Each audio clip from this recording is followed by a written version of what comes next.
तो राव दान सिंह मूल रूप से भिवानी जिले से आते हैं और भिवानी जिले से आने के बावजूद जिस तरह से उन्होंने महेंद्रगढ़ की इस सरजमी पर एक बार जब उन्होंने अपना पांव पसार लिया तो उसके बाद उन्होंने कभी मुड़ करके नहीं देखा।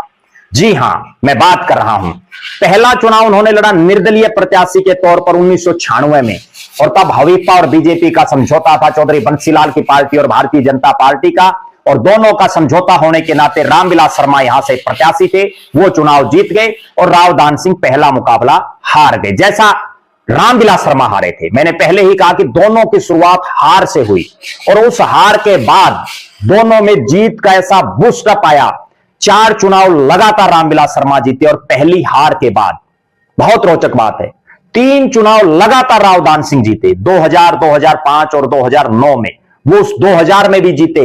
जब चौधरी ओम प्रकाश चौटाला की तूती बोलती थी, उसमें भी वो कांग्रेस पार्टी की टिकट पर चुनाव जीतने में कामयाब हो गए थे। अब मैं अगर बात करूं सिलसिलेवार तरीके से, उसके बाद 2014 में वो चुनाव हार गई, 2019 में वो फिर जीत गई और 2024 में इस बार रामविलास शर्मा उनके सामने नहीं थे तो वो चुनाव हार गई। दोनों में कई खासियतें हैं, दोनों में कई कमियां भी हैं। अगर बात करें, दोनों अपनी पार्टी के प्रमुख नेताओं में शामिल है। ये इतर बात है कि रामविलास शर्मा कई सालों तक प्रदेश के अध्यक्ष रहे, मुख्यमंत्री की रेस में रहे। राव दान सिंह कभी मंत्री नहीं बन पाए अपने जीवन काल में, वो केवल मुख्य संसदीय सचिव बन पाए।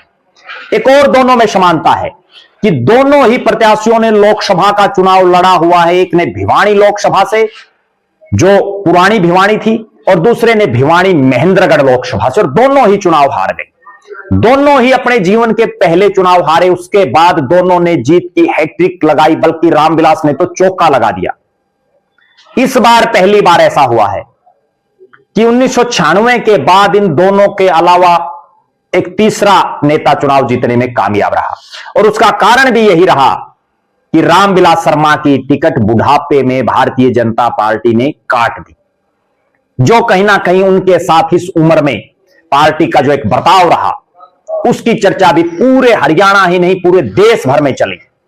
कि पार्टी को जीरो से हीरो बनाने वाले रामविलास शर्मा की बुढ़ापे में किस तरह से पार्टी ने बिरान माटी, रेरे माटी और दुर्गति कर दी है।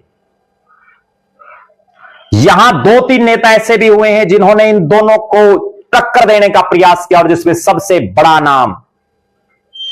राव रमेश पालड़ी